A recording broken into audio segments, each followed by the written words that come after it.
Good morning, all. Good morning, ma'am.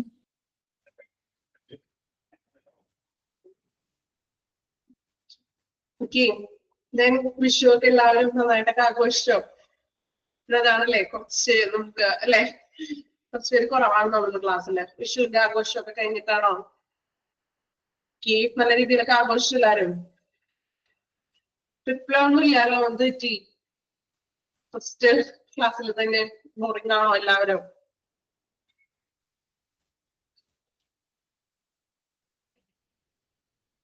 Okay, നമുക്ക് class start ചെയ്യാം. നമ്മൾ പബ്ലിക് റിലേഷൻ എന്ന് പറഞ്ഞ ചാപ്റ്ററാണ് എടുത്തുകൊണ്ടിരുന്നത്. അപ്പൊ അതിലുള്ള ഓപ്പറേറ്റിംഗ് മെത്തേഡ്സും ദെൻ നമ്മുടെ പബ്ലിക് റിലേഷൻ കമ്മ്യൂണിറ്റിയില് മെയിൻറ്റെയിൻ ചെയ്യാനായിട്ട് രണ്ട് മെത്തേഡ്സുകളാണ് നമ്മൾ പറഞ്ഞത്.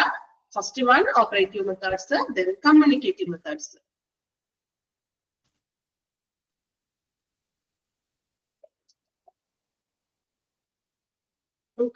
അപ്പൊ നമ്മൾ പറഞ്ഞു ഓപ്പറേറ്റീവ് മെത്തേഡ്സിലാണെങ്കിൽ ഒരു ഹോസ്പിറ്റലിൽ വർക്ക് ചെയ്യുന്ന എന്താണ് ടെലിഫോൺ ഓപ്പറേറ്റർ തുടങ്ങി നമ്മൾ പറഞ്ഞു ബിഹൈൻഡ് ദ സ്ക്രീനിൽ പിന്നിൽ വർക്ക് ചെയ്യുന്ന എല്ലാവരും തന്നെ ഓപ്പറേറ്റീവ് മെത്തേഡ്സിൽ ഇൻക്ലൂഡഡ് ആണ്. ദെൻ ഓപ്പറേറ്റീവ് മെത്തേഡ്സിന്റെ 3 ഫണ്ടമെന്റൽ കോമ്പോണന്റ്സ് ആണ് പറഞ്ഞത്. Joyful and polite behaviour, quick and efficient treatment, then clear environment. Okay, നമ്മൾ നെക്സ്റ്റ് പറഞ്ഞത് കമ്മ്യൂണിക്കേറ്റീവ് മെത്തേഡ്സ് ആണ്. അപ്പൊ ഏതൊക്കെ രീതിയിലാണ് നമ്മൾ പബ്ലിക് റിലേഷൻ മെയിൻറ്റെയിൻ ചെയ്യാൻ വേണ്ടിയിട്ട് നമുക്ക് ചെയ്യാൻ പറ്റുന്ന കമ്മ്യൂണിക്കേറ്റീവ് മെത്തേഡ്സ് എന്നാണ് പറഞ്ഞത്. അപ്പൊ ആ പോയിന്റ്സ് വരെയാണ് നമ്മൾ കഴിഞ്ഞ ക്ലാസ്സിൽ ലാസ്റ്റ് ക്ലാസ്സിൽ നിർത്തിയത്. ആണോ? വായിക്കുന്നുണ്ടോ നിങ്ങള്? കുറച്ച് ദിവസമായി, അതുകൊണ്ട് ഓർമ്മ ഉണ്ടോ എനിക്കറിയില്ല. വായിക്കുന്നുണ്ടോ എല്ലാവരും? എന്ത് പറ്റിയൊരു റിപ്ലൈ ഇല്ല? ഞാൻ ചോദിക്കുന്നതിന് ഒരു റെസ്പോൺസ് ഇല്ല. ഞാൻ പറയുന്നത് കേൾക്കുന്നുണ്ടോ? ഓക്കെ ഓക്കെ, അപ്പോ വായിക്കുന്നുണ്ടോ എല്ലാവരും? അവിടെ വരെയല്ലേ നമ്മൾ കഴിഞ്ഞ ക്ലാസ്സിൽ നിർത്തിയത്. ദെൻ ഇനി നമ്മൾ നോക്കാൻ പോകുന്നത് കമ്മ്യൂണിക്കേറ്റീവ് മെത്തേഡ്സിൽ തന്നെ വരുന്ന കുറച്ച് കാര്യങ്ങളെ കുറിച്ചാണ്. ഇതൊരു ബോക്സസ് ആയിട്ടാണ് നമുക്ക് തന്നിരിക്കുന്നത്. ഓക്കെ, എളുപ്പമാണ്, മനസ്സിലാക്കി പോകാൻ പറ്റുന്ന ഒരു ഏരിയയാണ് കേട്ടോ. അപ്പൊ കമ്മ്യൂണിക്കേറ്റീവ് മെത്തേഡ്സിലെ കാര്യങ്ങളാണ് വീണ്ടും പറയുന്നത്. ഏകദേശം ഈ പോയിന്റ് ഒക്കെ തന്നെ വീണ്ടും റിപ്പീറ്റ് ചെയ്തിട്ടാണ് അവർ ബോക്സിൽ പറഞ്ഞിരിക്കുന്നത്. നോക്കാം. Communicative methods. These methods employ means of communication in all possible forms to enable the hospital to convey its message to the public. ഹോസ്പിറ്റലിന്റെ എല്ലാ മെസ്സേജസുകളും, അതായത് ഹോസ്പിറ്റലിലുള്ള എല്ലാ സന്ദേശങ്ങളും എന്താണ് പൊതുജനങ്ങളിലേക്ക് പബ്ലിക്കിലോട്ട് എത്തിക്കാൻ വേണ്ടിയിട്ട് എല്ലാ തരത്തിലുള്ള മാർഗങ്ങളും ഹോസ്പിറ്റലിൽ സ്വീകരിക്കുന്നുണ്ട്. എല്ലാ രീതിയിലുള്ള മാർഗങ്ങൾ എന്ന് പറയുമ്പോൾ എന്തായിരിക്കും? അഡ്വർടൈസ്മെന്റ് കൊടുക്കാം, അല്ലെങ്കിൽ ഇതുപോലെ സർവേയിലൂടെ കൊടുക്കാം. അത്തരത്തിലുള്ള എല്ലാ മാർഗങ്ങളും ഹോസ്പിറ്റലിൽ സ്വീകരിക്കുന്നു. Some of these are also intermixed with the intramural functions of hospital and operative methods. അപ്പൊ ഹോസ്പിറ്റലിന്റെ സന്ദേശങ്ങൾ അല്ലെങ്കിൽ മെസ്സേജസുകളും പബ്ലിക്കിലോട്ട് എത്തിക്കാനായിട്ട് നമുക്ക് എല്ലാ മാർഗങ്ങളും ഉപയോഗിക്കാം. അതോടൊപ്പം തന്നെ നമുക്ക് അതിൽ ചിലത് ഇൻട്രാമ്യൂറൽ ഫംഗ്ഷൻ ആയിട്ടൊക്കെ ബന്ധപ്പെട്ടിരിക്കുന്നുണ്ട്. ഇനി എന്താണ് ഇൻട്രാമ്യൂറൽ ഫംഗ്ഷൻ എന്ന് പറയുന്നത്? ആർക്കെങ്കിലും അറിയോ? ഹോസ്പിറ്റലിലെ ഇൻട്രാമ്യൂറൽ ഫംഗ്ഷൻ എന്ന് പറയുന്നത് ഇൻട്രാമ്യൂറൽ കരുതണ്ടോ? ജസ്റ്റ് ഒന്ന് ഗസ് ചെയ്ത് പറയാൻ പറ്റുമോ? എന്താണ് ഇൻട്രാമ്യൂറൽ ഫംഗ്ഷൻ? ഗസ് ചെയ്യാൻ പറ്റുമോ? ഇൻട്രാമ്യൂറൽ എന്ന് പറഞ്ഞിട്ടുണ്ടെങ്കിൽ ഹോസ്പിറ്റലിന്റെ നോർമൽ ആയിട്ടുള്ള ഉള്ളിലുള്ള ഫംഗ്ഷൻസ് തന്നെയാണ് അല്ലെ. ഉള്ളിലുള്ള ഫംഗ്ഷൻസ് എന്ന് പറയുമ്പോൾ ഏതൊക്കെയാണ്? എമർജൻസി കെയർ എങ്ങനെയാണ്? സ്റ്റാഫ് അസംബ്ലി അല്ലെങ്കിൽ സ്റ്റാഫ് എങ്ങനെയാണ്? അവിടുത്തെ ഡയഗ്നോസ്റ്റിക്സ് ടെസ്റ്റുകൾ എങ്ങനെയൊക്കെയാണ്? ഫെസിലിറ്റീസുകൾ എന്തൊക്കെയാണ് അല്ലെ? അതുപോലെ തന്നെ ട്രീറ്റ്മെന്റ് എന്തൊക്കെയാണ്? ഇതിന്റെ എല്ലാമാണ് നമ്മൾ ഇൻട്രാമ്യൂറൽ ഫംഗ്ഷൻ കൊണ്ട് ഉദ്ദേശിക്കുന്നത്. സോ ഇതിന്റെ എല്ലാം റെസിപ്പിറേറ്ററി. ഓക്കെ, അപ്പോ ഇൻട്രാമ്യൂറൽ ഫംഗ്ഷനും ഇൻക്ലൂഡഡ് ആണ് ഇതിൽ. ഇങ്ങനെ ഓപ്പറേറ്റീവ് മെത്തേഡ്സ് ഹോസ്പിറ്റലിലെ എല്ലാ പ്രവർത്തനങ്ങളെയും ഉൾക്കൊള്ളിച്ചുകൊണ്ടാണ് നമ്മൾ കമ്മ്യൂണിക്കേറ്റീവ് മെത്തേഡ്സിൽ പറയുന്നത്.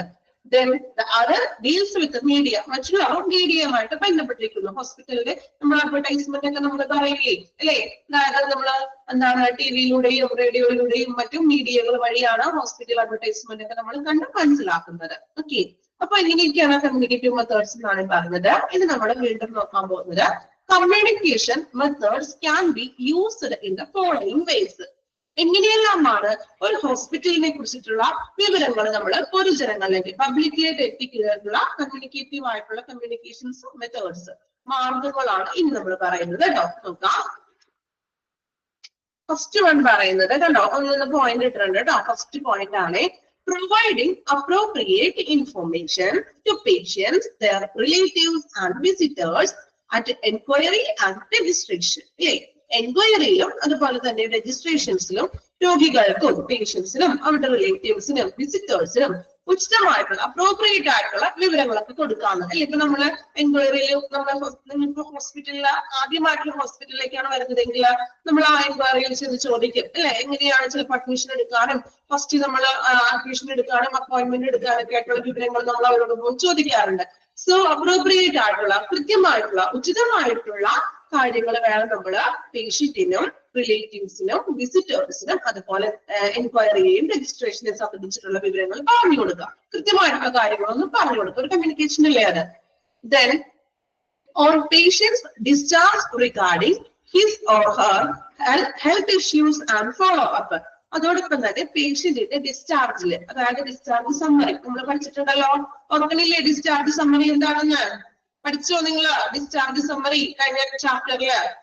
സോ പേഷ്യൻസിന്റെ ആ ഡിസ്ചാർജ് സമ്മറിയില്ല പേഷ്യന്റിന്റെ അപ്പോഴത്തെ ഹെൽത്തിന്റെ സ്റ്റാറ്റസ്, അതായത് ആരോഗ്യനില എങ്ങനെയാണ്, ദെൻ ഫോളോ അപ്പ് കൂടി എഴുതിയിരിക്കണം ഡിസ്ചാർജ് സമ്മറിയിൽ.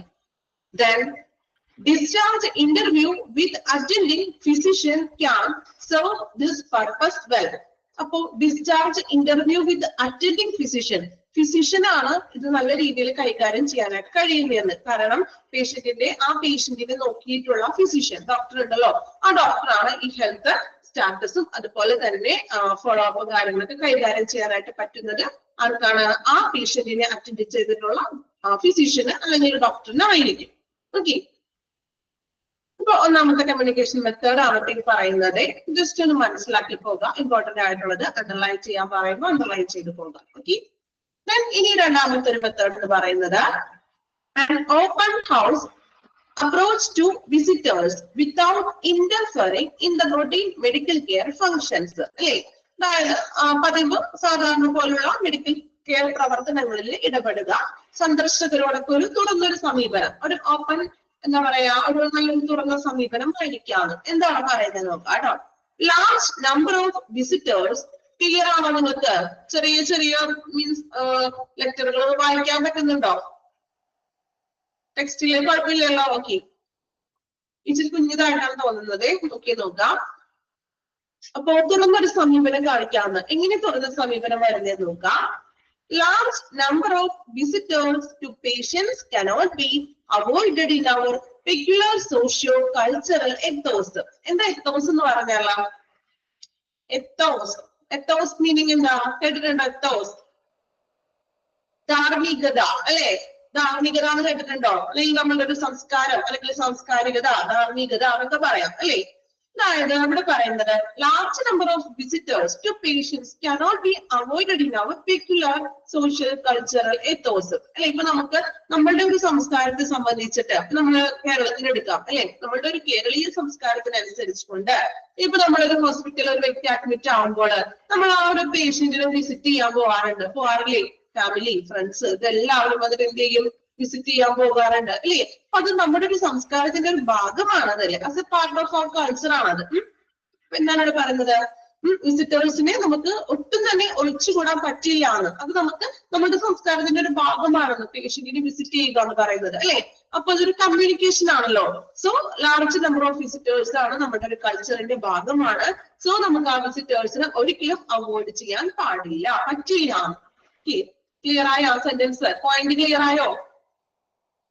പോയിന്റിൽ അതാണ് ഉദ്ദേശിക്കുന്നത്. അതായത് നമ്മൾക്ക് വിസിറ്റേഴ്സ്, പേഷ്യൻസ് അഡ്മിറ്റ് ആകുമ്പോൾ വിസിറ്റേഴ്സ് വരുന്നത്, ഫാമിലിയും നമ്മുടെ ഫ്രണ്ട്സും അങ്ങനെ വിസിറ്റ് ചെയ്യാൻ വരുന്നത് നമ്മുടെ സംസ്കാരത്തിന്റെ ഭാഗമാണ്. സോ നമുക്കത് ഒരിക്കലും അവോയ്ഡ് ചെയ്യാനായിട്ട് പറ്റില്ല. ഓക്കെ, ക്ലിയർ ആണോ പോയിന്റ്? ചിലപ്പോൾ നിങ്ങൾക്ക് വായിക്കുമ്പോൾ പെട്ടെന്ന് അത് എന്താണെന്നുള്ളത് പെട്ടെന്ന് ക്ലിയർ ആവില്ല. അതുകൊണ്ടാണ് ഞാൻ ഒന്നും കൂടി പ്രത്യേകം എടുത്ത് പറഞ്ഞത്. ഓക്കെ, ക്ലിയർ ആയോ പോയിന്റ്? നെക്സ്റ്റ് അടുത്ത പോയിന്റ് നോക്കി. The queries of relatives and visitors can be satisfied if a doctor or senior nurse. Queries എന്ന് വെച്ചിട്ടുണ്ടെങ്കിൽ എന്താണ്? അവരുടെ ചോദ്യങ്ങൾ അല്ലെങ്കിൽ സംശയങ്ങൾ, അവരുടെ പേഷ്യന്റിന്റെ റിലേറ്റീവ്സിന്റെയും വിസിറ്റേഴ്സിന്റെയും സംശയങ്ങൾക്കും ചോദ്യങ്ങൾക്കും ഉത്തരം നൽകാനായിട്ട് ഒരു ഡോക്ടർക്കോ അല്ലെങ്കിൽ ആ സീനിയർ നഴ്സിനോ സാധിക്കുന്നു. ഇപ്പൊ നമ്മൾ ആ പേഷ്യന്റിനെ കുറിച്ചിട്ടുള്ള വിവരങ്ങൾ ചിലപ്പോൾ നമ്മൾ ഡോക്ടേഴ്സിനോടായിരിക്കും ചോദിക്കുന്നത് അല്ലെ? ഡോക്ടേഴ്സിനോട് അല്ലെങ്കിൽ അവിടുത്തെ സീനിയർ നേഴ്സ് ഉണ്ടാകും. ആ പേഷ്യന്റിനെ കെയർ ചെയ്യുന്ന സീനിയർ നഴ്സിനോടായിട്ട് നമ്മൾ എന്ത് ചോദിക്കുക? അപ്പൊ പേഷ്യന്റിന് എങ്ങനെയുണ്ട്, ഡിസ്ചാർജ് ആവാറായോ എന്നൊക്കെ നമ്മൾ പോയി ചോദിക്കാറില്ല നിങ്ങള്?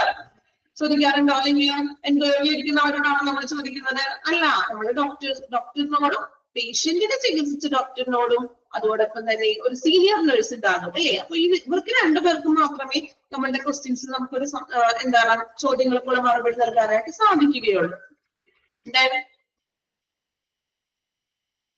The queries of relatives and visitors can be satisfied if a doctor or senior nurse.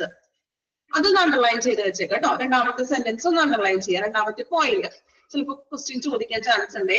ഈ റിലേറ്റീവ്സിന്റെയും വിസിറ്റേഴ്സിന്റെയും ക്വറീസിന്റെ ആൻസർ കൊടുക്കാൻ കഴിയുന്ന ഒരാൾക്കാണെന്ന്. Okay, doctor or senior nurse. Underline ചെയ്തോ? സെക്കൻഡ് പോയിന്റ് ഒന്ന് അണ്ടർലൈൻ ചെയ്തേ കേട്ടോ. Okay, then conversation with the ward is made available in the ward during visiting hours for this purpose. Conversation എന്ന് വെച്ചിട്ടുണ്ടെങ്കിൽ ഉദ്ദേശിക്കുന്നത് നമ്മൾ സംസാരിക്കുന്നുണ്ടല്ലോ, അതായത് അണ്ടർലൈൻ ചെയ്യേണ്ടത് രണ്ടാമത്തെ പോയിന്റ്, രണ്ടാമത്തെ ബോക്സില്ല രണ്ടാമത്തെ പോയിന്റ്.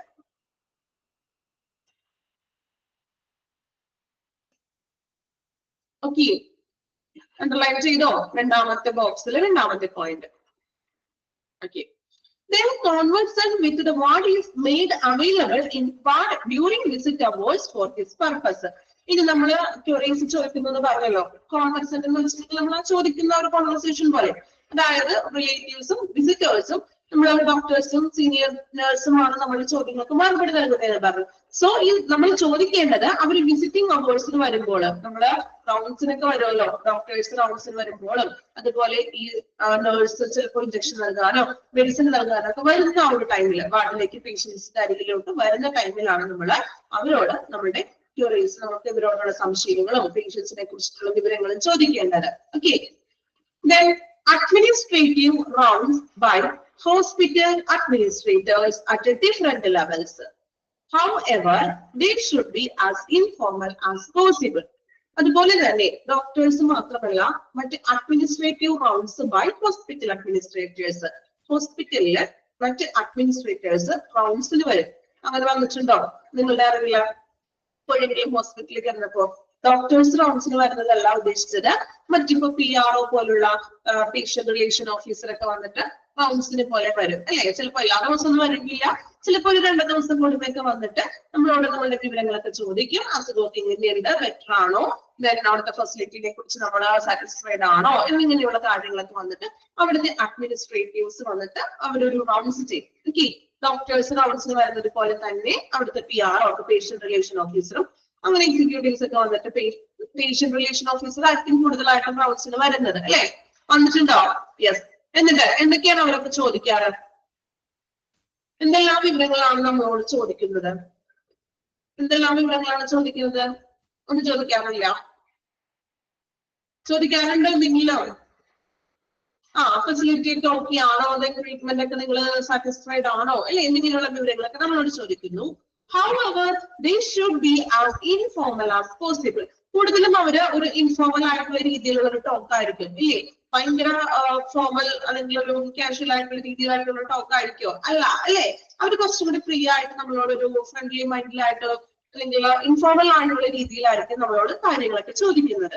അഡ്മിനിസ്ട്രേറ്റീവ് റൗണ്ട്സിൽ വരുന്ന അഡ്മിനിസ്ട്രേറ്റർമാര് പേഷ്യൻസിനോടും അതുപോലെ റിലേറ്റീവ്സ് വിസിറ്റേഴ്സ് ഉണ്ടെങ്കിൽ അവരോടെല്ലാം ഒരു ഇൻഫോർമൽ ആയിട്ടുള്ള രീതിയിലുള്ള സംസാരമായിരിക്കും എപ്പോഴും ഉണ്ടാവും. ഓക്കെ, 3 ബോക്സ് ആണ് നമ്മൾ പറഞ്ഞത്. ഒന്ന് 3 ബോക്സ് ഒന്ന് വായിച്ചു നോക്കാം കേട്ടോ. ഫസ്റ്റത്തത് കമ്മ്യൂണിക്കേറ്റീവ് മെത്തേഡ്സിന്റെ ആ ഒരു ഇൻട്രൊഡക്ഷൻ പോലെ തന്നിരിക്കുകയാണ്. ദെൻ ഒന്നാമത്തെ പോയിന്റ്, രണ്ടാമത്തെ ബോക്സ്. അത്രയും ഭാഗം പെട്ടെന്ന് വായിച്ചു നോക്കാം, മനസ്സിലാക്കി വായിക്കണം കേട്ടത്. ഇത് നമുക്ക് ബൈ ഹാർട്ട് ചെയ്ത് പഠിക്കാൻ പറ്റുന്ന ഒരു ഏരിയ അല്ല. ജസ്റ്റ് നമ്മളത് വായിച്ച ആ ഒരു രീതിയിൽ ഒന്ന് മനസ്സിലാക്കി പോകുക. ഓക്കെ, ഇമ്പോർട്ടന്റ് ആയിട്ടുള്ളത് അണ്ടർലൈൻ ചെയ്തിട്ടുണ്ട്, അതനുസരിച്ചിട്ട് പഠിച്ചു.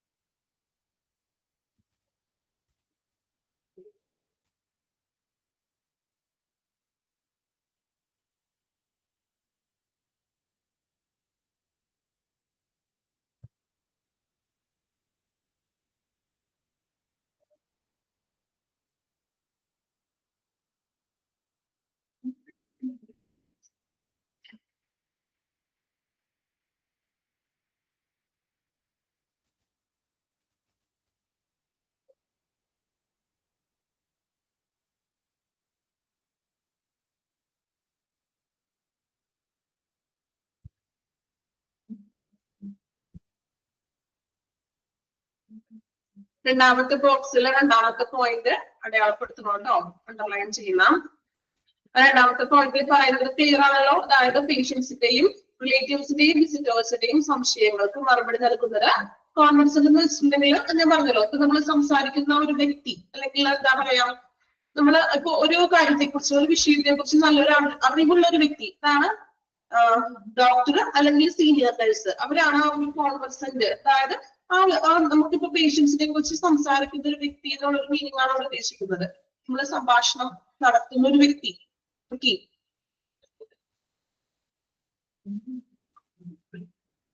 ഡോക്ടർ ആകണം അല്ലെങ്കിൽ സീനിയർ നഴ്സ് ആണെന്ന് അവര് ആ ഒരു നമ്മുടെ പേഷ്യൻസിന്റെ റൗണ്ട്സിന് വരുന്ന ടൈമിലോ അല്ലെങ്കിൽ നഴ്സ് ആണെങ്കിലോ മെഡിസിനോ ഇഞ്ചക്ഷനോ ഒക്കെ നൽകാൻ വരുന്ന ടൈമിലാണ് നമ്മളോട് അവർ സംസാരിക്കുന്നത്. നമ്മളുടെ സംശയങ്ങൾക്ക് നമുക്ക് ചോദിക്കാം, അതിനുള്ള മറുപടിയൊക്കെ അവർ നമുക്ക് നൽകുന്നത്. ഓക്കെ,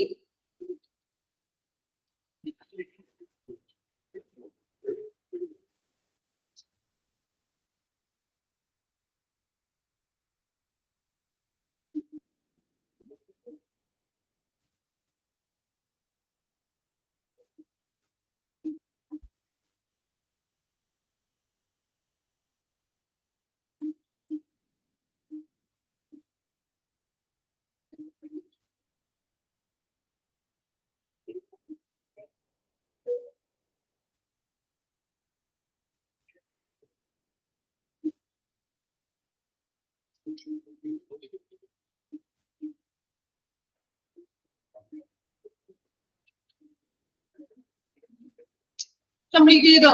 ബോക്സ് 3 ബോക്സ് കംപ്ലീറ്റ് ചെയ്തില്ലേ?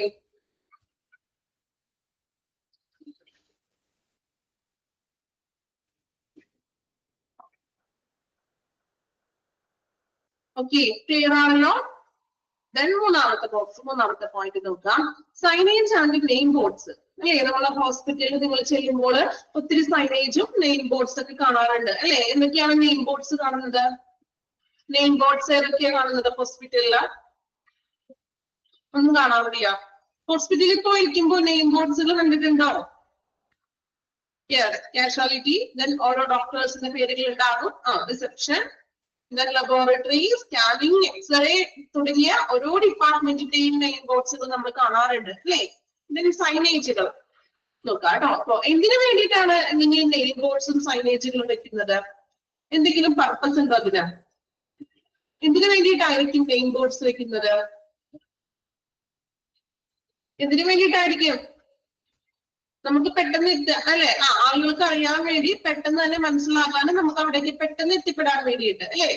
നോക്കാം, easy to follow signage and boards അല്ലെ. പെട്ടെന്ന് തന്നെ നമുക്ക് ഫോളോ ചെയ്യാൻ വേണ്ടി, ഡോക്ടറിന്റെ റൂമേക്കാണ്, അപ്പൊ ഡോക്ടറിന്റെ പേര് നമുക്ക് അറിയാൻ പറ്റും. അതുപോലെ തന്നെ ലബോറട്ടറി എവിടെയാണ് അല്ലെങ്കിൽ ഫാർമസി എവിടെയാണെന്നൊക്കെ നമുക്ക് പെട്ടെന്ന് അറിയാൻ വേണ്ടിയിട്ടുള്ള ഈസി ടു ഫോളോയ്ക്ക് വേണ്ടിയിട്ടാണ് നമ്മൾ നെയിം ബോർഡ്സും സൈനേജ് ബോർഡ്സ് ഒക്കെ വെക്കുന്നത്. Then floor plans displayed at strategic places.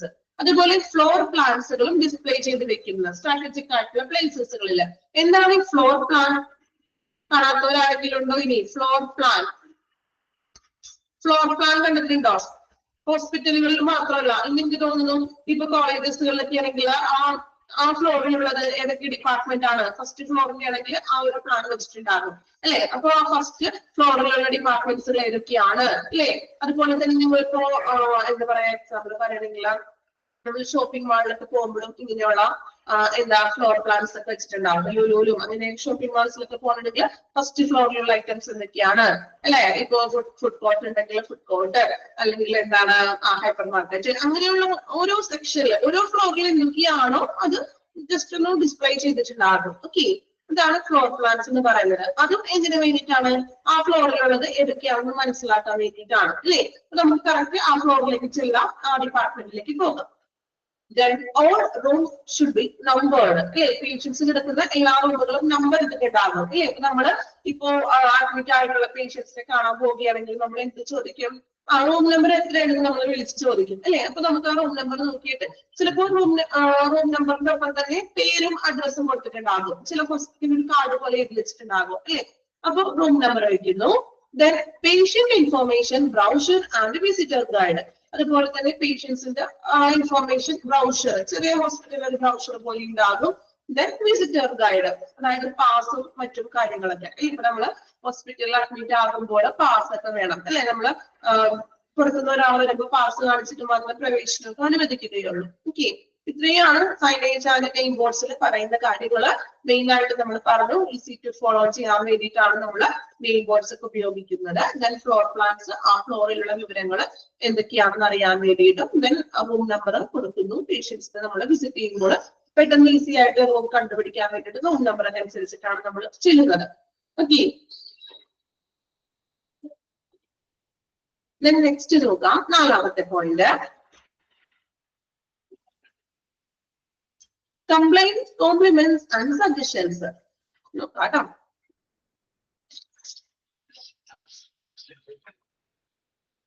A provision to listen to verbal complaints instead of insisting on written ones. അല്ലെ, ഇപ്പൊ നമുക്കറിയാം ഹോസ്പിറ്റലുകളിൽ നമ്മൾ കംപ്ലൈന്റ്സുകളൊക്കെ പറയാറുണ്ട്, കൊടുക്കാറുണ്ട് അല്ലെ. കംപ്ലൈന്റ്സിന് വേണ്ടിയിട്ട് അവിടെ ഒരു കംപ്ലൈന്റ് ബോക്സ് വെക്കാറുണ്ട് അല്ലെ. ഇന്നിപ്പോ എല്ലാ ഇൻസ്റ്റിറ്റ്യൂഷൻസുകളിലും ലഭ്യമാണ് അത് അല്ലെ. കംപ്ലൈന്റ് ബോക്സ് വെക്കും. അതിൽ നമുക്ക് എന്തെങ്കിലും കംപ്ലൈന്റ്സുകൾ തോന്നിയിട്ടുണ്ടെങ്കിൽ നമുക്ക് ആ കംപ്ലൈന്റ് എഴുതിയിട്ട് കംപ്ലൈന്റ് ബോക്സിൽ നിക്ഷേപിക്കാം. ഇവിടെ പറയുന്നത് a provision to listen to verbal complaints instead of insisting on written ones. നമ്മൾ കംപ്ലൈന്റ്സ് എഴുതി ബോക്സിൽ ഇടും അല്ലെ. അപ്പൊ ആ ബോക്സിൽ നിന്ന് എടുത്ത് വായിക്കുന്ന കംപ്ലൈന്റ്സിനേക്കാൾ കൂടുതൽ വെർബൽ ആയിട്ടുള്ള കംപ്ലൈന്റ്സിൽ, വെർബൽ എന്ന് പറഞ്ഞാൽ എന്താണ്, നമ്മൾ ഡയറക്റ്റ് പോയിട്ട് പറയുന്ന കംപ്ലൈന്റ്സ് ഇല്ലേ. ഇപ്പൊ നമ്മൾ PR-ന്റെ അടുത്താണെങ്കിലും അല്ലെങ്കിൽ ഹോസ്പിറ്റലിലെ മാനേജറിന്റെ അടുത്താണെങ്കിലും നിങ്ങൾ ഡയറക്റ്റ് ആയിട്ട് പോയിട്ട് ഒരു കംപ്ലൈന്റ് പറയുകയാണ്. നമ്മള് മറിച്ച് കംപ്ലൈന്റ് ബോക്സിലല്ല എഴുതുന്നത്, നേരിട്ട് നമ്മൾ പറയുന്ന ഒരു കംപ്ലൈന്റിനാണ് കുറച്ചും കൂടി അത് കേൾക്കാനായിട്ട് ഒരു പ്രൊവിഷൻ ഉണ്ടായിരിക്കണം അല്ലെ. കാരണം എഴുതിയതോ അല്ലെങ്കിൽ ഇപ്പൊ മെയിൽ വഴിയൊക്കെ നമ്മൾ കംപ്ലൈന്റ്സ് കൊടുക്കുമെങ്കിലും നമ്മൾ വാക്കാല് വെർബലായിട്ട് പറയുന്ന പരാതി കേൾക്കാനായിട്ടുള്ള പ്രൊവിഷൻ, ഒരു വ്യവസ്ഥ ഉണ്ടാകണമെന്ന്. അല്ലാതെ കംപ്ലൈന്റ് ബോക്സിലുള്ള പരാതികൾ മാത്രം എടുത്തു നോക്കി അതിനുള്ള സൊല്യൂഷൻ കൊടുക്കുകയല്ല വേണ്ടത്. മറിച്ച് ഡയറക്റ്റ് ആയിട്ട് പല ആളുകളും കംപ്ലൈന്റ് ബോക്സിൽ ഇട്ടിട്ടുണ്ടാവില്ല, അവര് ഡയറക്റ്റ് ആയിട്ട് കംപ്ലൈന്റ്സ് പോയിട്ട് പറഞ്ഞിട്ടുണ്ടാകും. സോ അവർക്ക് ഒരു വ്യവസ്ഥ, മീൻസ് അവരുടെ ഒരു പ്രശ്നങ്ങൾ കേട്ട് അതിനുള്ള മറുപടി കൂടി കൊടുക്കണം എന്ന്. അല്ലാതെ കംപ്ലൈന്റ് ബോക്സിൽ മാത്രമല്ല വായിക്കേണ്ടത്. Okay, then provision of a suggestion box at an appropriate place. അതോടൊപ്പം തന്നെ കംപ്ലൈന്റ് ബോക്സ് പോലെ തന്നെ അടുത്തൊരു ബോക്സ് ആണ് സജഷൻ ബോക്സ്. അതും ആവശ്യമായ ഇടത്ത് വെക്കാവുന്നത്. നിർദ്ദേശങ്ങൾ, ഇപ്പൊ നമുക്ക് എന്തെങ്കിലും ഇപ്പോൾ തിരക്ക് കൂടുതലായിട്ടൊന്ന് തിരക്ക് കൺട്രോൾ ചെയ്യാനായിട്ട് നമുക്ക് എന്തെങ്കിലും ഒരു മാർഗം നിർദ്ദേശിക്കാനുണ്ടെങ്കിൽ നമുക്ക് ആ ഒരു നിർദ്ദേശ ബോക്സിൽ അല്ലെങ്കിൽ നമ്മുടെ സജഷൻ ബോക്സിൽ നിക്ഷേപിക്കാം. നമുക്ക് എന്തെങ്കിലും നിർദ്ദേശങ്ങൾ വെക്കാനായിട്ടുണ്ടെങ്കിലുള്ള നിർദ്ദേശങ്ങൾ വെക്കാം. ചിലപ്പോൾ ഫെസിലിറ്റിയുടെ എന്തെങ്കിലും പോരായ്മ നമുക്ക് അനുഭവപ്പെട്ടിട്ടുണ്ടെങ്കിൽ നമുക്ക് അതിനുള്ള നിർദ്ദേശങ്ങൾ ഈ സജഷൻ ബോക്സിൽ നമുക്ക് നിക്ഷേപിക്കാം. ഓക്കെ, അപ്പൊ 2 കാര്യങ്ങളാണ് കംപ്ലൈന്റ് ബോക്സും സജഷൻ ബോക്സും. ഓക്കെ ആണോ? ക്ലിയർ ആണല്ലോ? അതൊക്കെ നമുക്ക് നോർമലി അറിയാവുന്ന കാര്യങ്ങളല്ലേ. ഹോസ്പിറ്റലില് കംപ്ലൈന്റ് ബോക്സ് ഉണ്ട്, അതുപോലെ തന്നെ സജഷൻ ബോക്സ് ഉണ്ട്. ഹോസ്പിറ്റലിൽ മാത്രമല്ലല്ലോ, മറ്റു നിങ്ങൾ പല ഇൻസ്റ്റിറ്റ്യൂഷൻസിലും കാണാറുണ്ടോ? ഇപ്പൊ കോളേജിലൊക്കെ ആണെങ്കിലും കംപ്ലൈന്റ് ബോക്സ് ഉണ്ടാവില്ലേ? ഒരു ബാങ്കിൽ പോയിട്ടുണ്ടെങ്കിലും കംപ്ലൈന്റ് ബോക്സ് ഉണ്ടാവും, സജഷൻ ബോക്സ് ഉണ്ടാകും ഇല്ലേ? ഓക്കെ, അതുപോലെ തന്നെയാണ് ഹോസ്പിറ്റലിൽ പറഞ്ഞത് കേട്ടോ.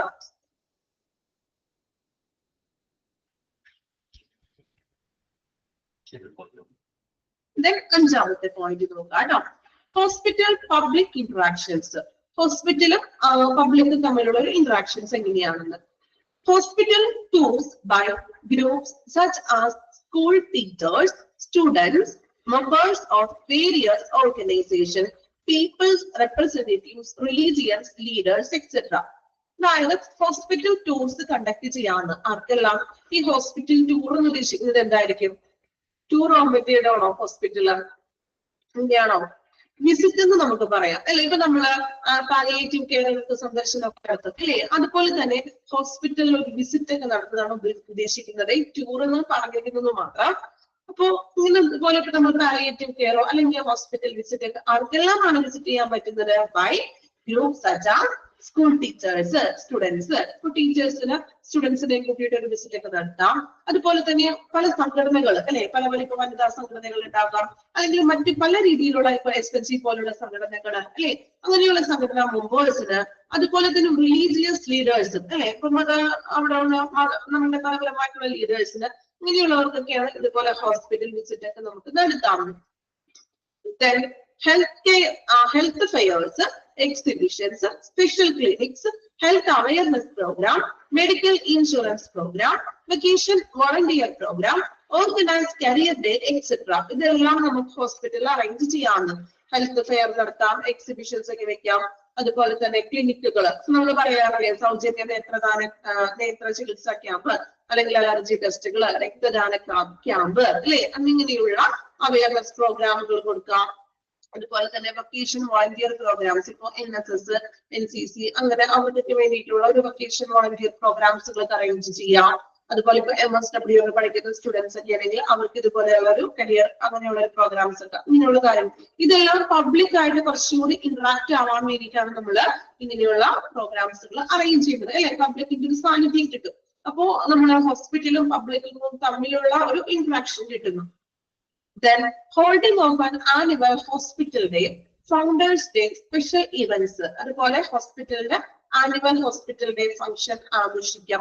അതുപോലെ തന്നെ ഫൗണ്ടേഴ്സ് ഡേ, മറ്റ് സ്പെഷ്യൽ ഇവന്റ്സുകൾ ഏതെങ്കിലും ഒക്കെ ഉണ്ടെങ്കിൽ, അതായത് ഇപ്പോ എന്താണ് വേൾഡ് ഹാർട്ട് ഡേ, അല്ലെങ്കിൽ എന്താണ് ബ്ലഡ് ഡൊണേഷൻ ഡേ, അങ്ങനെയുള്ള ഓരോരോ പ്രത്യേകതയുള്ള ദിനങ്ങളൊക്കെ ഉണ്ടെങ്കിൽ അത് സ്പെഷ്യൽ ആയിട്ട് നമുക്ക് ഇവന്റ്സുകളൊക്കെ നടത്താം. മറ്റ് പ്രോഗ്രാമുകൾ അതോടനുബന്ധിച്ചിട്ടുള്ള പ്രോഗ്രാംസുകളൊക്കെ നടത്താം. ഇപ്പോ നിങ്ങൾ ഹോസ്പിറ്റലൊക്കെ കാണാം, ഹോസ്പിറ്റലിലൊക്കെ നിങ്ങൾ ശ്രദ്ധിച്ചിട്ടുണ്ടാകും, ഫാർമ ഡേ, പല പല ദിവസങ്ങളൊക്കെ ഉണ്ട് അല്ലെ പ്രാധാന്യമുള്ളത്.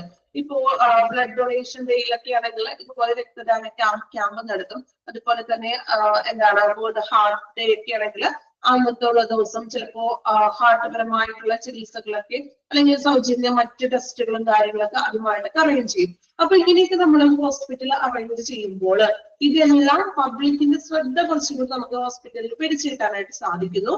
സോ പബ്ലിക്കും ഹോസ്പിറ്റലും തമ്മിലുള്ള ഒരു ഇന്ററാക്ഷൻ അവിടെ കൂട്ടുകയാണ് ചെയ്യുന്നത്. Okay, then all this helps in projecting every aspect of hospital operations, including some of these highly technical functions. Technical functions ഒക്കെ നമുക്ക് ഉപയോഗപ്പെടുത്തിക്കൊണ്ട് പബ്ലിക്കിന്റെ ഒരു കൂടുതലായിട്ട് പബ്ലിക് ഇന്ററാക്ഷൻസ് നമുക്ക് കൂട്ടാനായിട്ട് സാധിക്കുന്നു. ഓക്കെ, 3 ബോക്സ് ഒന്ന് വായിച്ചു നോക്കാം കേട്ടോ. ഇതൊക്കെ ഇമ്പോർട്ടന്റ് ആണോന്നോ, ഇതൊക്കെ നമ്മള് ഇമ്പോർട്ടന്റ് ആണോന്ന് വെച്ചിട്ടുണ്ടെങ്കിൽ പഠിക്കണമല്ലോ, നമുക്ക് ചാപ്റ്ററിലുള്ളതല്ലേ, നമുക്കത് സ്കിപ്പ് ചെയ്ത് കളയാൻ പറ്റില്ല, മനസ്സിലാക്കി പഠിച്ചാൽ മതി. ഇത് പോയിന്റ് ഔട്ട് അല്ല, ഇത് തോന്നുന്നു നമ്മൾ പറഞ്ഞ പോയിന്റ്സ് തന്നെ വീണ്ടും ഇത് ബോക്സ് ആയിട്ടാണ് റിപ്പീറ്റ് ചെയ്തിട്ട് പറയുകയാണ് ചെയ്യുന്നത് കൂടുതലായിട്ടും. അപ്പൊ അതില് നമ്മൾ മനസ്സിലാക്കി പഠിക്കാനുള്ളൂ. ബുദ്ധിമുട്ടുണ്ടോ ഇത് പഠിക്കാനായിട്ട്? ഇപ്പൊ ഞാൻ പറയുമ്പോൾ അത് മനസ്സിലാക്കാൻ പറ്റുന്നുണ്ടോ? ഓക്കെ ആണോ? കുറെ കാര്യങ്ങൾ നിങ്ങൾക്ക് തന്നെ അറിയാം അല്ലെ. ഇത് ഞാൻ പറഞ്ഞു ജനറൽ ആയിട്ടുള്ള ഒരു ടോപ്പിക് ആണ്. ഹോസ്പിറ്റൽ മാത്രമല്ല മറ്റു കാര്യങ്ങളുമായിട്ട് നമുക്കിത് കണക്ട് ചെയ്തിട്ട് പറയാൻ പറ്റും അല്ലെ. അപ്പോൾ ഇമ്പോർട്ടന്റ് ആയിട്ടുള്ള കാര്യം അണ്ടർലൈൻ ചെയ്ത് തരുന്നുണ്ട്, അതനുസരിച്ചിട്ട് പഠിക്കാം. ബാക്കി നമ്മൾ തന്നെ സ്വയം വായിച്ച് മനസ്സിലാക്കി വെക്കാം. ഓക്കെ, മനസ്സിലാക്കാൻ ബുദ്ധിമുട്ടുണ്ടോ? ഞാൻ പറഞ്ഞല്ലോ 3rd 4th മോഡ്യൂളില് ചില ചാപ്റ്റേഴ്സ് ഇങ്ങനെയാണ്, ചില ചാപ്റ്റേഴ്സ് എന്നല്ല മിക്ക ചാപ്റ്റേഴ്സിൽ എടുക്കുകയാണെങ്കിലും അത് കുറച്ച് നമുക്ക് എന്താ പറയാ ജനറൽ ആയിട്ടുള്ള ടോപ്പിക്കുകളുടെ ഒരു അല്ലെ, ഒരു ജനറൽ ആയിട്ടുള്ള കാര്യങ്ങളൊക്കെ തന്നെയാണ്. ഹോസ്പിറ്റലിൽ മാത്രം നിൽക്കുന്ന ഒരു കാര്യങ്ങളല്ല അല്ലേ, ആണോ? കുറച്ച് പൊതുവായിട്ട് സമൂഹവുമായിട്ട് റിലേറ്റ് ചെയ്തിട്ടാണ് നമ്മൾ പറയുന്നത്. സോ ഇത്തിരി ബോറിംഗൊക്കെ ഉണ്ടാവുമെന്ന് ഞാൻ ആദ്യമേ പറഞ്ഞു. എങ്കിലും പബ്ലിക് റിലേഷൻ വലിയ കുഴപ്പമൊന്നുമില്ല, മനസ്സിലാക്കി പോകാൻ പറ്റുന്ന ഒരു ചാപ്റ്റർ ആണ്. ബോറിംഗ് ഉണ്ടോ? ബോറിംഗ് തോന്നിയോ? പബ്ലിക് റിലേഷൻ ഉണ്ടോ? അതാണോ നിങ്ങൾ റെസ്പോൺസ് ഒന്നും ചെയ്യാത്തത്? എന്ത് പറ്റി? റെസ്പോൺസ് ഒന്നും ഇല്ല. ആദ്യ ക്ലാസ്സുകൾ അങ്ങനെ ആയിരുന്നില്ല കേട്ടോ, നല്ല റെസ്പോൺസ് ഒക്കെ ആയിരുന്നു. ദെൻ റെസ്പോൺസ് വളരെ കുറഞ്ഞാണ് വരുന്നത്. നിങ്ങളുടെ ഒരു റെസ്പോൺസ് ഉണ്ടെങ്കിലല്ലേ എനിക്കും ക്ലാസ് നല്ല രീതിയിൽ അത് മൂവ് ചെയ്യാൻ പറ്റുള്ളൂ അല്ലെ. നമ്മള് ഒരു വൺ വേ കമ്മ്യൂണിക്കേഷൻ മാത്രമാണ് ചെയ്യുന്നത്. അപ്പൊ അതിനിടയിൽ ഇടയ്ക്ക് എന്തെങ്കിലുമൊക്കെ ചോദ്യങ്ങളൊക്കെ ചോദിക്കുമ്പോൾ റെസ്പോൺസ് ഒക്കെ ചെയ്യാം. ഓക്കെ, നിങ്ങൾക്ക് മനസ്സിലാവാത്തത് കൊണ്ടാണോ അല്ലെങ്കിൽ ബോറിംഗ് ആയതുകൊണ്ടാണോ എന്ത് പറ്റി റെസ്പോൺസ് ചെയ്യാതെ എനിക്ക് അറിയില്ല കേട്ടോ. അതുകൊണ്ടാണ് ഇടയ്ക്കിടയ്ക്ക് ഞാൻ ചോദിക്കുന്നത്. സ്റ്റാർട്ടിങ്ങിൽ ബോറായിരുന്നു, ഓക്കെ, ബോറിംഗ് എല്ലാം ബോറാവുന്നുണ്ട്, സമ്മതിച്ചു. ബോറിംഗ് ആണ് എല്ലാ ചാപ്റ്റേഴ്സുകളും തന്നെയല്ലേ. ഇനി വരുന്ന ചാപ്റ്റേഴ്സുകളെല്ലാം കുറച്ച് ബോറിംഗ് ഒക്കെ തന്നെയാണ്, ജനറൽ ആയിട്ടുള്ളതാണ് അല്ലേ. അപ്പൊ എടുത്തോണ്ടിരിക്കുന്നത് ഏതൊക്കെയാണ്? മാർക്കറ്റിംഗ് ഒക്കെ കഴിഞ്ഞോ? ചാപ്റ്റർ മാർക്കറ്റിംഗ് കഴിഞ്ഞോ?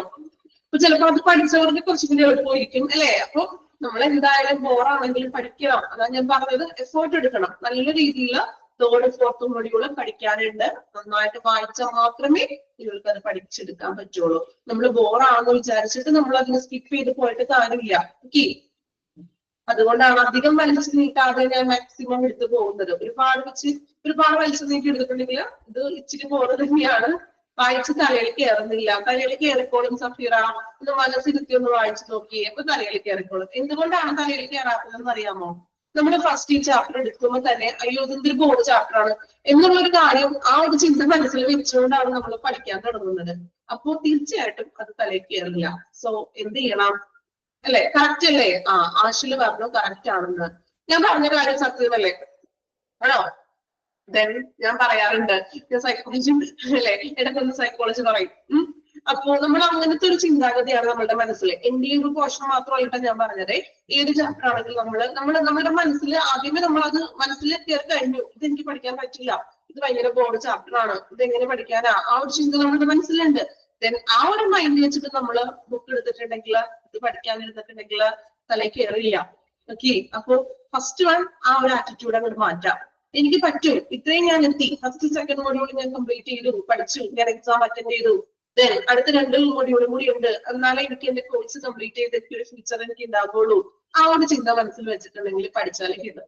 ഓക്കെ, പിന്നെ അങ്ങനെ ആയിരിക്കണം കേട്ടോ. ബോറിംഗ് ഒന്നും തോന്നില്ല, എനിക്കിത് പഠിച്ചാൽ കിട്ടും, എളുപ്പമാണ്. ഞാൻ തന്നെ സ്വയം അതിന് എളുപ്പമാക്കി മാറ്റിയെടുക്കണം.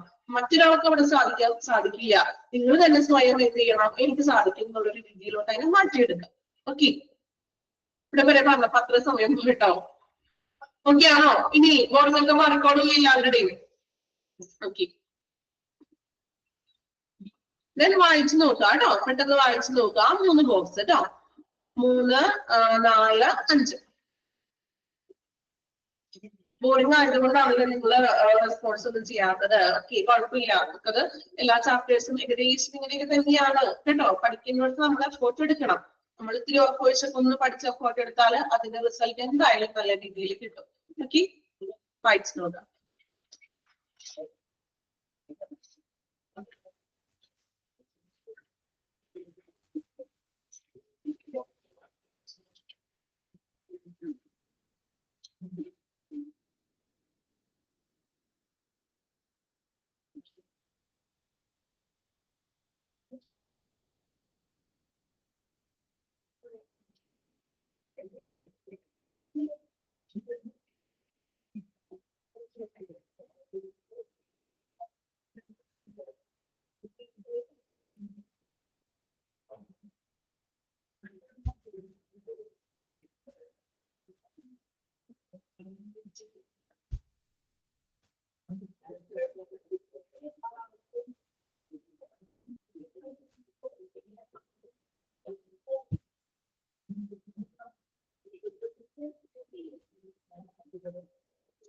ഓക്കെ, കംപ്ലീറ്റ് ചെയ്തോ?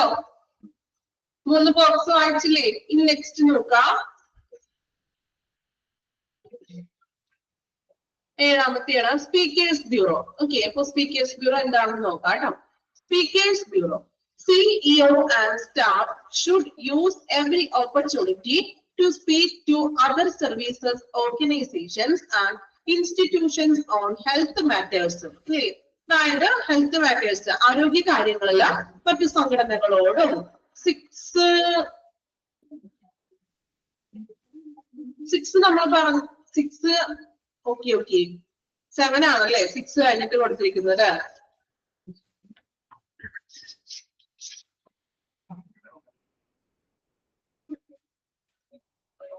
ഓക്കെ, നമ്പർ തെറ്റി, ഓർഡർ തെറ്റിച്ചാണ് കൊടുത്തിരിക്കുന്നത്. ഈ ഓർഡറിൽ തന്നെ ഞാൻ വായിച്ചു പോയിക്കോട്ടെ, കുഴപ്പമില്ലല്ലോ. സ്പീക്കേഴ്സ് ബ്യൂറോ തന്നെ എടുക്കാം. 6, 7. ഓക്കെ, ക്ലിയർ ആണോ? 5 കഴിഞ്ഞിട്ടേ 7 ആണ് കിടക്കുന്നത്. ഓക്കെ, 6 താഴെ തന്നെ ഉണ്ട്. ഫസ്റ്റ് 7 കൊടുത്തെന്ന് മാത്രം. നമ്പർ കുഴപ്പമൊന്നുമില്ല. നമ്മൾ സംഭവം മനസ്സിലാക്കി വെക്കാം കേട്ടോ. നമ്പർ അവിടെ ഓർഡർ തെറ്റിയാണ്, വായിച്ചപ്പോ ഞാൻ ഓർഡറിൽ തന്നെ വായിച്ചു പോണെന്നുള്ളൂ. ഓക്കെ, സ്പീക്കേഴ്സ് ബ്യൂറോയിൽ പറയുന്നത് CEO and staff should use every opportunity to speak to other service organizations and institutions on health matters. അതായത് ആരോഗ്യ കാര്യങ്ങളില് മറ്റ് സംഘടനകളോടും അല്ലെങ്കിൽ മറ്റ് ഹോസ്പിറ്റലുകളോടൊക്കെ സംസാരിക്കുന്നത് സിഇഒയും സ്റ്റാഫുകളും എല്ലാ അവസരങ്ങളും ഉപയോഗിക്കണം. അതായത് സ്പീക്കേഴ്സ് ബ്യൂറോ എന്ന് പറഞ്ഞാൽ പ്രസ് മീറ്റിംഗ് ഒക്കെ പോലെ നടത്തില്ലേ, ന്യൂസിലൊക്കെ നിങ്ങൾ കാണാറില്ലേ പ്രസ് മീറ്റിംഗ്. ഇപ്പോ എന്തെങ്കിലും ഒരു പ്രശ്നങ്ങളൊക്കെ സംഭവിക്കുമ്പോഴോ അല്ലെങ്കിൽ മറ്റെന്തെങ്കിലും കാര്യങ്ങൾക്കൊക്കെ വേണ്ടിയിട്ട് പ്രസ് മീറ്റിംഗ് പോലെ തന്നെ നമ്മൾ സ്പീക്കേഴ്സ് ബ്യൂറോയിൽ സംസാരിക്കുന്നത് സിഇഒ ആയിരിക്കുന്നത്. അപ്പൊ സ്പീക്കേഴ്സ് ബ്യൂറോയില് ഇമ്പോർട്ടന്റ് ആയിട്ടുള്ള ഒരു വ്യക്തിയാണ് സിഇഒ. ഒന്ന് അണ്ടർലൈൻ ചെയ്തേക്ക് കേട്ടോ, സിഇഒ. സ്പീക്കേഴ്സ് ബ്യൂറോയില് ഏറ്റവും ഇമ്പോർട്ടന്റ് ആയിട്ടുള്ള ഒരു വ്യക്തിയാണ് സിഇഒ. ഈ സിഇഒ ആണ് മറ്റു സ്ഥാപനങ്ങളോടും അതുപോലെ മറ്റു സംഘടനകളോടെല്ലാം സംസാരിക്കുന്നത് സിഇഒ ആണ്. ഓക്കെ, ആ ഒരു കാര്യം മാത്രം അവിടെ ഓർത്ത് വെക്കാം. സ്പീക്കേഴ്സ് ബ്യൂറോ എന്ന് പറയുമ്പോൾ അവിടുത്തെ ഇമ്പോർട്ടന്റ് ആയിട്ടുള്ള പേഴ്സൺ എന്ന് പറയുന്നത് സിഇഒ ആണ്. അദ്ദേഹമാണ് എന്ത് ചെയ്യുന്നത്, മറ്റു സംഘടനകളോടും അതുപോലെ തന്നെ മറ്റു ഹോസ്പിറ്റലുകളോടൊക്കെ സംസാരിക്കുന്നത് സിഇഒ ആയിരിക്കും. സിഇഒയുടെ ഫുൾ ഫോം എന്താ? Chief executive officer. Okay, then advisory council അടുത്തതാണ് കേട്ടോ, ആറാമത്തെയാണ്. അത് നമ്പർ കുഴപ്പമൊന്നുമില്ല, നമ്പർ തെറ്റിപ്പോയാലും പ്രശ്നമൊന്നുമില്ല, ഓർഡർ ഒന്നുമില്ല. അഡ്വൈസറി കമ്മിറ്റി കൗൺസിൽ എന്താണ്? അഡ്വൈസറി കൗൺസിൽ എന്ന് പറയുമ്പോൾ തന്നെ അറിയാലോ എന്തായിരിക്കും അവർ ചെയ്യുന്നത്. അഡ്വൈസറി കമ്മിറ്റി എന്തായിരിക്കും അഡ്വൈസറി കമ്മിറ്റി എന്ന് ഉദ്ദേശിക്കുന്നത്? എന്തെങ്കിലും ഐഡിയ ഉണ്ടോ? അഡ്വൈസ് കൊടുക്കുന്നതാണ്. ഉപദേശം അല്ലെങ്കിൽ നിർദ്ദേശങ്ങൾ കൊടുക്കുന്ന ഒരു കമ്മിറ്റി. അത് അത്രയേ ഉള്ളൂ. നോക്കാം. Its role should be to suggest to hospital administration the methods to overcome their shortcomings and interrupt the functioning of hospital to the community. Regarding the care and care service. Okay. അതായത് ഹോസ്പിറ്റലിന്റെ അഡ്മിനിസ്ട്രേറ്റേഴ്സിനെ അതായത് ഹോസ്പിറ്റലിന്റെ ഭരണകാര്യങ്ങളിലെ short Cummings എന്തെങ്കിലും കുറവുകളൊക്കെ ഉണ്ടോ അല്ലെങ്കിൽ interact നമ്മുടെ കുറവുകളൊക്കെ ഉണ്ടെങ്കിൽ അതിന്റെ വ്യാഖ്യാനം ഒക്കെ ചെയ്തു കൊടുക്കുക. അതുപോലെ തന്നെ ഹോസ്പിറ്റലിന്റെ പ്രവർത്തനങ്ങൾ ഫങ്ഷൻസ് എന്താണ് സമൂഹത്തിന് മുന്നിൽ വ്യാഖ്യാനിക്കുകയും ചെയ്യുക. ഇതാണ് അഡ്വൈസറി കമ്മിറ്റിയുടെ ഡ്യൂട്ടി എന്ന് പറയുന്നത്. ഒന്ന് അണ്ടർലൈൻ ചെയ്തേക്കൂ, ഞാൻ പറയാം എവിടം വരെയാണെന്ന്. Its role should be to suggest to hospital administration the methods to overcome their shortcomings. Complete ആയിട്ടൊന്ന് അണ്ടർലൈൻ ചെയ്ത് വെച്ചേക്കട്ടോ. അഡ്വൈസറി കമ്മിറ്റിയുടെ റോളാണ് പറയുന്നത്. അതായത് ഹോസ്പിറ്റലിന്റെ കുറവുകളൊക്കെ ഉണ്ടെങ്കിൽ അതിന് പൊതുവായിട്ടുള്ള സമൂഹത്തിന് മുന്നിൽ അതിനുള്ള ഉപദേശങ്ങൾ, എങ്ങനെ നമുക്ക് പുതിയ ഫെസിലിറ്റികൾ കൊണ്ടുവരാം അല്ലെങ്കിൽ എവിടെയാണ് പോരായ്മ വന്നിരിക്കുന്നത്, അതിനെയെല്ലാം നമുക്ക് ഏതെല്ലാം രീതിയിൽ മാറ്റങ്ങൾ വരുത്താം എന്നുള്ള ഉപദേശങ്ങൾ, ഇൻട്രക്ട് എന്ന് വെച്ചാൽ വ്യാഖ്യാനം സമൂഹത്തിന് കൊടുക്കുകയും ചെയ്യുക. അതാണ് അഡ്വൈസറി കമ്മിറ്റി. ആ പേര് പോലെ തന്നെ ഉപദേശങ്ങൾ നൽകുക. അപ്പൊ എക്സാമിന് ചിലപ്പോൾ ചോദിക്കും കേട്ടോ, എക്സാമിന് ചിലപ്പോൾ ചോദിക്കും എന്താണ് ആരുടെ റോളാണ് സജസ്റ്റ് ഹോസ്പിറ്റൽ അഡ്മിനിസ്ട്രേഷന്റെ ഓവർകം ചെയ്യാനും മറ്റും സജസ്റ്റ് ചെയ്യുന്നത് ഏത് കമ്മിറ്റിയാണെന്ന് ചിലപ്പോൾ ചോദിക്കാം. ഓക്കെ, അപ്പൊ അഡ്വൈസറി കമ്മിറ്റി ഓർത്തിരിക്കുക കേട്ടോ.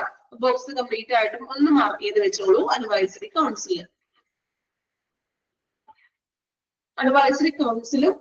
കൗൺസിലിന്റെ ഉള്ളിലുള്ളതാണ് ഈ അഡ്വൈസറി കമ്മിറ്റി എന്ന് പറയുന്നത് കേട്ടോ. കമ്മിറ്റിയാണ് ഉപദേശങ്ങൾ നൽകുന്നത്.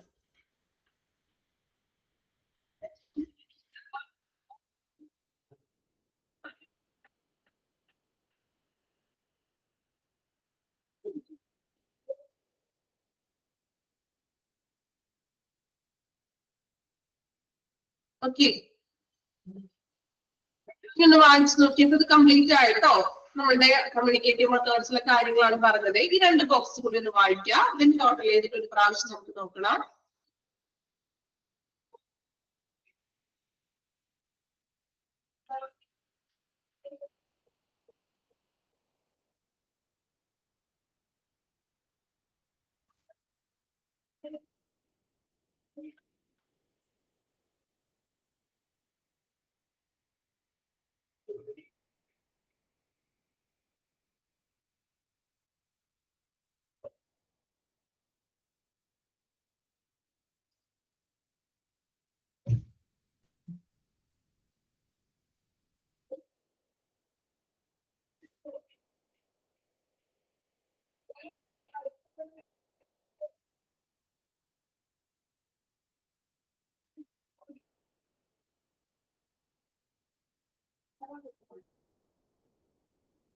കംപ്ലീറ്റ് ചെയ്തോ രണ്ട് ബോക്സ്?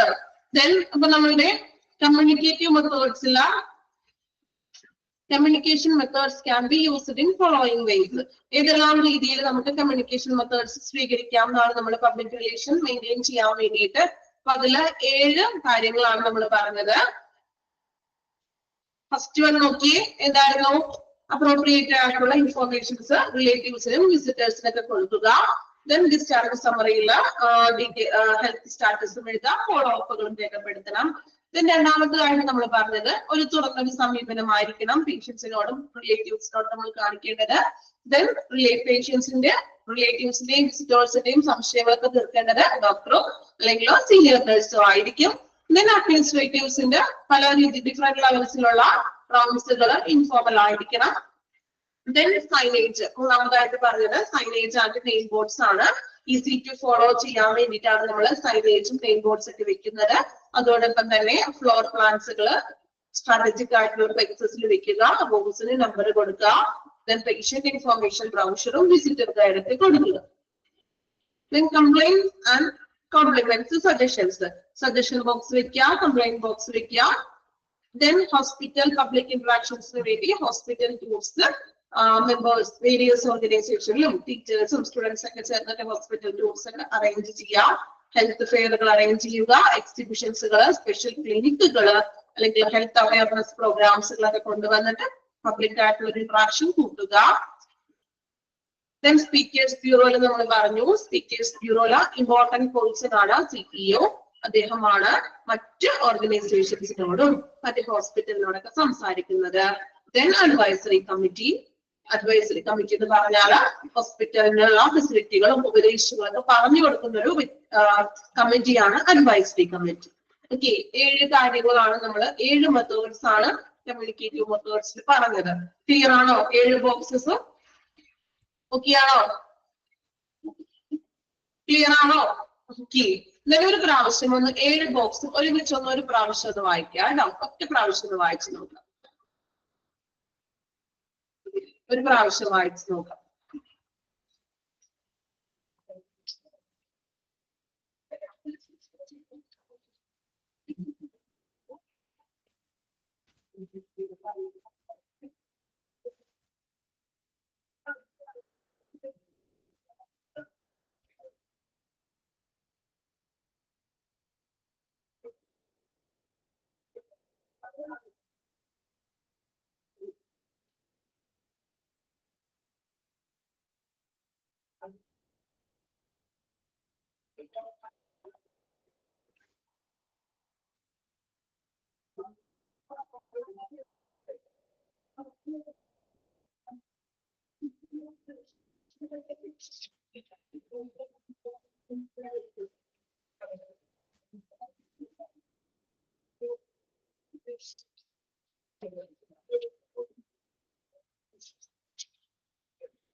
ഓക്കെ, കംപ്ലീറ്റ് ചെയ്തോ 7 ബോക്സസും?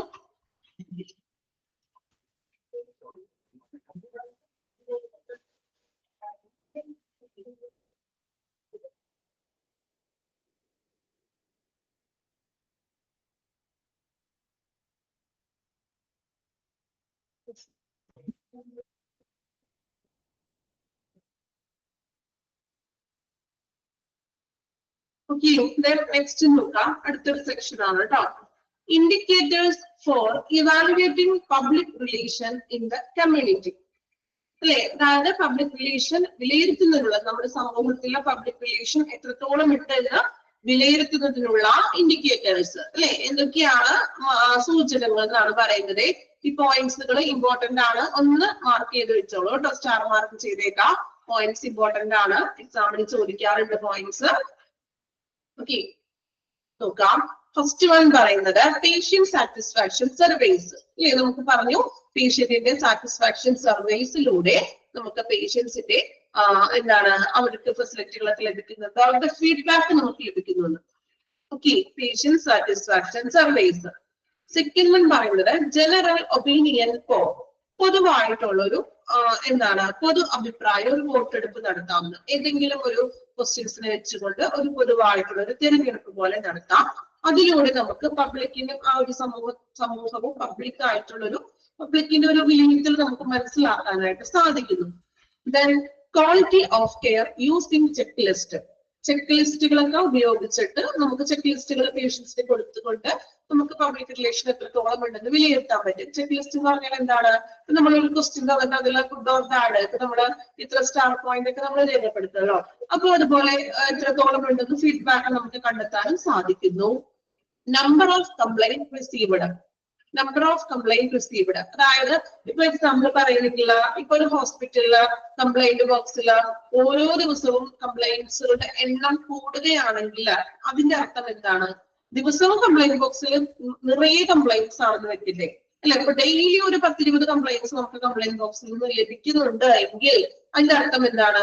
ആ ഹോസ്പിറ്റലിലെ സർവീസസ് ഗുഡ് ആയിരിക്കോ ബാഡ് ആയിരിക്കോ? കംപ്ലൈന്റ്സ് കൂടുതലാണെങ്കിൽ സർവീസ് മോശമാണ് അല്ലെ എന്നാണ് നമ്മൾ മനസ്സിലാക്കേണ്ടത്. സോ കംപ്ലൈന്റ്സിന്റെ എണ്ണത്തിന് നമുക്ക് നോക്കാണ്. എണ്ണം നോക്കിയിട്ട് നമുക്ക് പബ്ലിക്കിന്റെ ഒരു ഫീഡ്ബാക്ക് അല്ലെങ്കിൽ പബ്ലിക്കിന്റെ ഒരു ഇന്ററാക്ഷൻ എങ്ങനെയാണെന്ന് നമുക്ക് മനസ്സിലാക്കാൻ പറ്റും അല്ലെ. ഇപ്പൊ കംപ്ലൈന്റ്സിന്റെ എണ്ണം കുറവാണെങ്കിൽ അതിനർത്ഥം എന്താണ്? നല്ല സേവനങ്ങളാണ് നമ്മൾ കൊടുക്കുന്നത്. സോ കംപ്ലൈന്റ്സ് ഒന്നും പേഷ്യൻസിനായാലും റിലേറ്റീവ്സിനായിട്ടുണ്ടെങ്കിലും കംപ്ലൈന്റ്സ് അധികമൊന്നും വരുന്നില്ല. Okay, then extent of voluntary efforts by community. സമൂഹത്തിൽ നിന്നും സ്വമേധയുള്ള പ്രവർത്തനങ്ങൾ അല്ലെ, സമൂഹത്തിൽ നിന്നും സ്വമേധയാ വരുന്ന പ്രവർത്തനങ്ങൾ മനസ്സിലാക്കിക്കൊണ്ട് എത്രത്തോളം ആ ഒരു ഹോസ്പിറ്റലും പബ്ലിക് റിലേഷനും തമ്മിലുള്ള ഒരു റിലേഷൻ മനസ്സിലാക്കാൻ സാധിക്കുന്നുണ്ട്. അവിടെ നമുക്ക് എക്സാമ്പിൾ എന്ന് പറയാം. എന്താണ് ഈ എഫേർട്ട് ബൈ സമൂഹത്തിൽ നിന്നുള്ള സ്വമേധയുള്ള പ്രവർത്തനങ്ങൾ എന്ന് പറയുന്നത്? ഒരു എക്സാമ്പിൾ പറയുകയാണെങ്കിൽ, അത് പറഞ്ഞാൽ ചിലപ്പോൾ കുറച്ചും കൂടി ക്ലിയർ ആവുകയും. എക്സാമ്പിൾ പറയുകയാണെങ്കിൽ ഇപ്പോ ചില സന്നദ്ധ പ്രവർത്തകരൊക്കെ പൊതിച്ചോറ് വിതരണമൊക്കെ ചെയ്യാറുണ്ട് ഇല്ലേ. ഗവൺമെന്റ് ഹോസ്പിറ്റലുകളിലൊക്കെ മറ്റും പൊതിച്ചോറ് വിതരണം ചെയ്യാറുണ്ടോ? നിങ്ങളുടെ നാട്ടിലൊക്കെ എങ്ങനെയുണ്ടോ? നമ്മുടെ വീടുകളിൽ നിന്നും ഏതെങ്കിലും പ്രവർത്തകരായിക്കോട്ടെ ഇല്ലേ. അപ്പൊ അങ്ങനെ ഏതെങ്കിലും ഒരു പാർട്ടി ആകാം അല്ലെങ്കിൽ മറ്റേതെങ്കിലും സംഘടനകളാകാം, ഇതൊക്കെ അവരുടെ ഹോസ്പിറ്റലിലേക്കുള്ള പൊതിച്ചോറ് വീടുകളിൽ നിന്നും ശേഖരിക്കുന്നു അല്ലെ. ഇതൊക്കെ സമൂഹത്തിൽ നിന്നുള്ള ഒരു പ്രവർത്തനങ്ങളാണ്. അപ്പൊ അതിന്റെ അർത്ഥം എന്താണ്? ഈ സമൂഹവും ആ ഒരു ഹോസ്പിറ്റലും തമ്മിലൊരു റിലേഷൻ ഉണ്ടെന്നല്ലേ നമ്മൾ മനസ്സിലാക്കേണ്ടത്. അങ്ങനെയാണെങ്കിൽ നമുക്ക് ചെയ്യുന്ന കാര്യമുണ്ടോ? ഉണ്ടോ? അപ്പം സമൂഹത്തിൽ നിന്നുള്ള അങ്ങനെയുള്ള പ്രവർത്തനങ്ങള് എക്സാമ്പിൾ ആണ് ഞാൻ പറഞ്ഞത്. ഇപ്പൊ ക്ലിയർ ആയോ ആ പോയിന്റ്? എക്സാമ്പിൾ പറയുമ്പോഴേ കുറച്ചും കൂടി ക്ലിയർ ആവുള്ളൂ. ക്ലിയർ ആണോ എക്സാമ്പിൾ പറഞ്ഞപ്പോ? കമ്മ്യൂണിറ്റിയിൽ നിന്നുള്ള സ്വമേധയായുള്ള അല്ലെ, അവര് തന്നെ സ്വമേധയായുള്ള പ്രവർത്തനങ്ങൾ, ഇങ്ങനെയുള്ള സന്നദ്ധ പ്രവർത്തകരും മറ്റും പൊതിച്ചോറ് വിതരണം അങ്ങനെയുള്ള പ്രവർത്തനങ്ങളൊക്കെ ചെയ്യുന്നത്. അതിലൂടെയൊക്കെ നമ്മൾ എത്രത്തോളം പബ്ലിക് റിലേഷൻ ഉണ്ടെന്ന് മനസ്സിലാക്കാനായിട്ട് സാധിക്കും. Then turn over the health staff. Health സ്റ്റാഫുകൾ ടേൺ ഓവർ ചെയ്യുന്നത്. ഇപ്പോ ഒരു വർഷം പോലും സ്റ്റാഫുകൾ തികച്ചു നിൽക്കുന്നില്ല. 6 മാസം കഴിയുമ്പോഴേക്കും സ്റ്റാഫുകൾ പോയി പുതിയ സ്റ്റാഫുകൾ വരികയാണെങ്കിൽ അതിന്റെ അർത്ഥം എന്തായിരിക്കും? നമ്മൾ എന്താ മനസ്സിലാക്കേണ്ടത്? അവിടെ എന്തൊക്കെയോ പ്രശ്നങ്ങൾ ഉണ്ടെന്നല്ലേ നമ്മൾ മനസ്സിലാക്കുന്നത്. സ്വാഭാവികമായിട്ടും അങ്ങനെയാ മനസ്സിലാക്കുന്നത് അല്ലെ. എന്താണെന്ന് അവിടെ നിൽക്കുന്ന സ്റ്റാഫുകളൊന്നും എന്താണ് ഒരു കണ്ടിന്യൂ ചെയ്യുന്നില്ല. 6 months കഴിയുമ്പോൾ അവർ പോകുന്നു, അല്ലെങ്കിൽ ചിലപ്പോൾ മാക്സിമം ഒരു 1 year നിൽക്കുന്നവർ തന്നെ പരമാവധി കുറവായിരിക്കും. അതിന്റെ അർത്ഥം എന്താ? പല റീസൺസ് ഉണ്ടാകുന്നതിന് അല്ലെ. ഈ സ്റ്റാഫുകൾ പിരിഞ്ഞു പോകുന്നതിന് ഒത്തിരി റീസൺസ് ഉണ്ടാവാം. എന്തൊക്കെയായിരിക്കും റീസൺസ്? ആലോചിച്ച് നോക്കി. എന്തെങ്കിലും റീസൺസ് ഉണ്ടോ? സാലറിയുടെ പ്രശ്നം ഉണ്ടാവും, ചിലപ്പോൾ വർക്കിംഗ് അവേഴ്സിന്റെ പ്രശ്നം ഉണ്ടാവും, വർക്ക് ലോഡ് ഉണ്ടാകും അല്ലെ, അല്ലെങ്കിൽ ഭയങ്കര ഒരു പ്രഷറോട് ഒരു വർക്ക് എൻവയോൺമെന്റ് ആയിരിക്കും.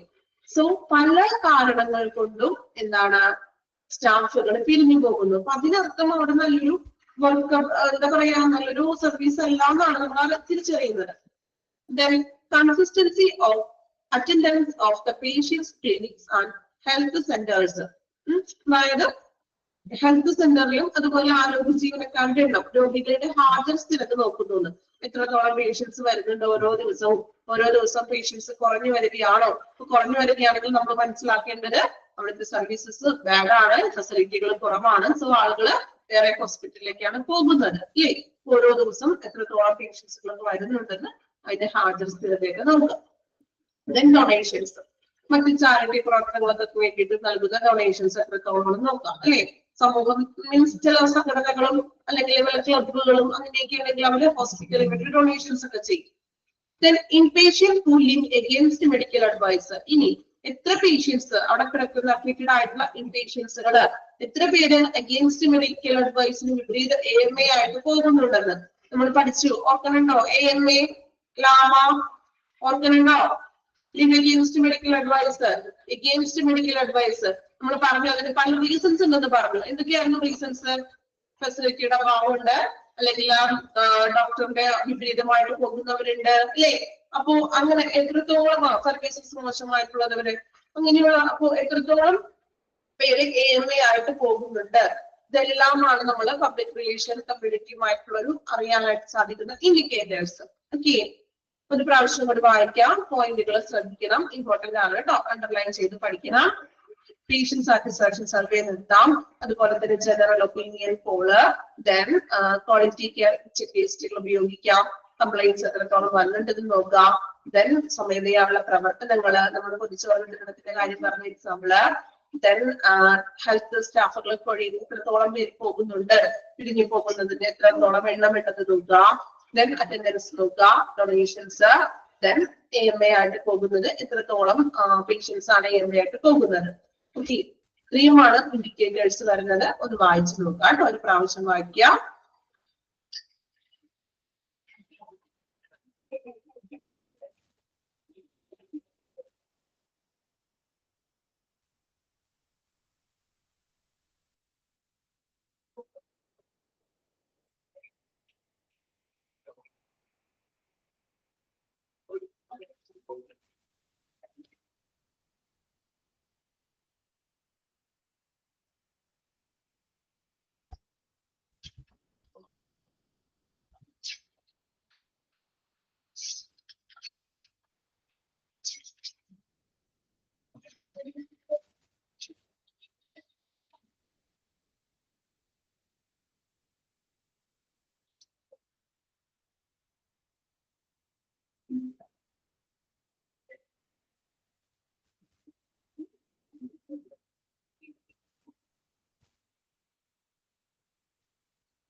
കംപ്ലീറ്റ് ചെയ്തോ? പോയിന്റ്സ് സ്റ്റാർ മാർക്ക് ചെയ്ത് വെക്കാം കേട്ടോ. പഠിക്കാനുണ്ട് പോയിന്റ്സുകൾ, അതുപോലെ തന്നെ പഠിക്കാം. ഡീറ്റെയിൽ ഒന്നുമില്ല.